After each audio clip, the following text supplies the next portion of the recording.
আৰু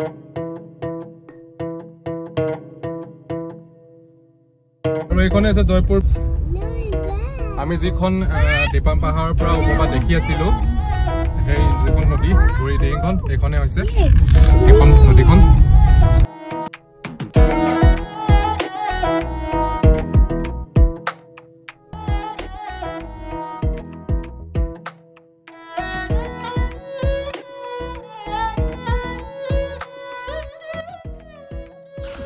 আৰু এইডোখৰ হৈছে নামফাকে বুদ্ধিষ্ট মনেষ্ট্ৰী। বহুত দেশ বিদেশৰ পৰা এইডোখৰ জেগালৈ আহে। তো আমি ভিতৰলৈ যাওঁ এতিয়া।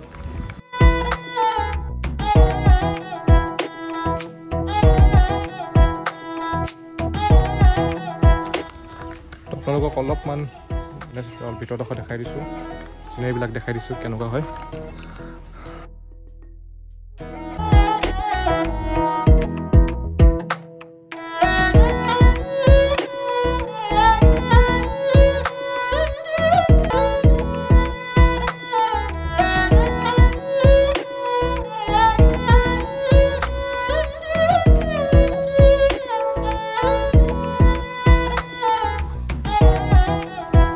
আৰু গাইজ এই জেগাডোখৰৰ থুলমূলকৈ মই আপোনাক বিৱৰণ দি দিছোঁ।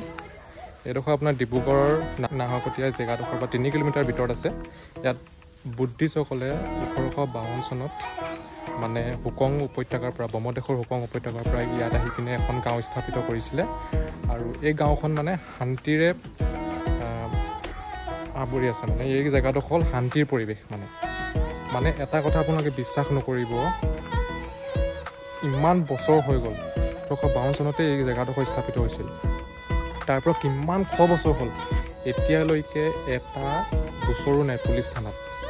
মানে এইখন গাঁৱৰ এগেইনষ্টত এটাও গোচৰ নাই পুলিচ থানাত। ভাবি চাওকচোন কিমান এটা মানে শান্তিৰ পৰিৱেশ হ'ব ইয়াত, কিমান শান্তিৰ পৰিৱেশ এটা ইয়াত বিৰাজমান কৰি আছে। আপোনালোকে ভাবি চাওক, প্ৰতিখন গাঁৱৰে এটা নহয় কিবা এটা গোচৰ থাকে, কিবা এটা বেয়া গোচৰ থাকে।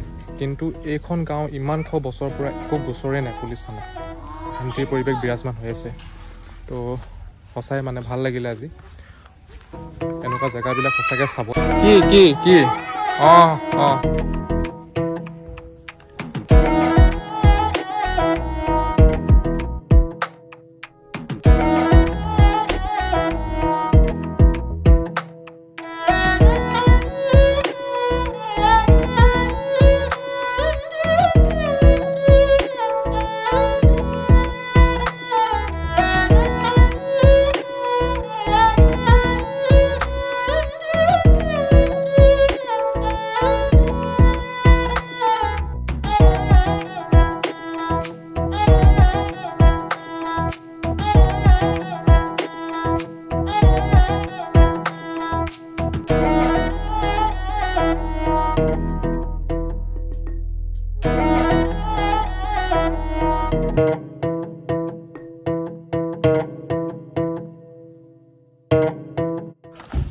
তো গাইজ আমি এতিয়া ইয়াৰ পৰাই আমাৰ জাৰ্ণিটো আজি সামৰণি মাৰিছোঁ।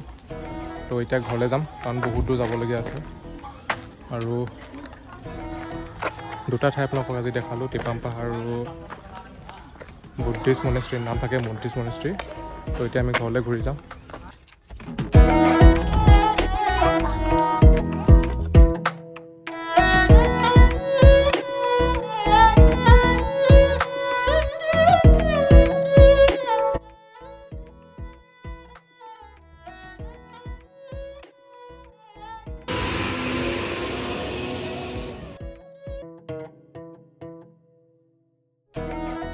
আমি এতিয়া আছোঁ নাহৰকটীয়া টাউনত আৰু খাব লৈছোঁ আলু চাট।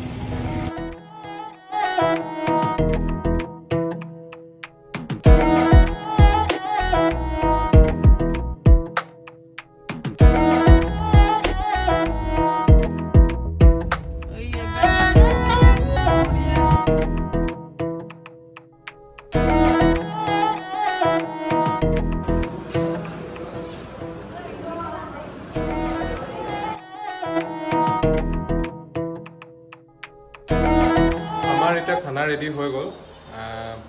দিনত একো খোৱা নাছিলোঁ, তো সোনকালে খানাটো খাই লওঁ। আৰু হোটেলৰ পৰা মই আনিছোঁ তন্দুৰী চিকেন আৰু চিকেন বাটাৰ মছলা আৰু চালাড এইখিনি পেকিং কৰি আনিছিলোঁ আৰু পিংকুৱে পোলাও বনালে তো খানাটো এতিয়া সোনকালে খাই লওঁ কাৰণ বহুত আৰু গাইজ এতিয়া খানা খাই হৈ গ'ল আৰু আমি লৈছোঁ এতিয়া শুবলৈ কাৰণ বহুত ভাগৰ লাগিছে তো ভিডিঅ'টো আজি আমাৰ ইয়াতে সামৰণি মাৰিলোঁ আপোনালোকে ভিডিঅ'টো চাই কেনেকুৱা পালে লাইক কমেণ্ট কৰিব আৰু চেনেলটোত যদি নতুন হয় দেন ছাবস্ক্ৰাইব এটা কৰি দিব thank you bye bye good night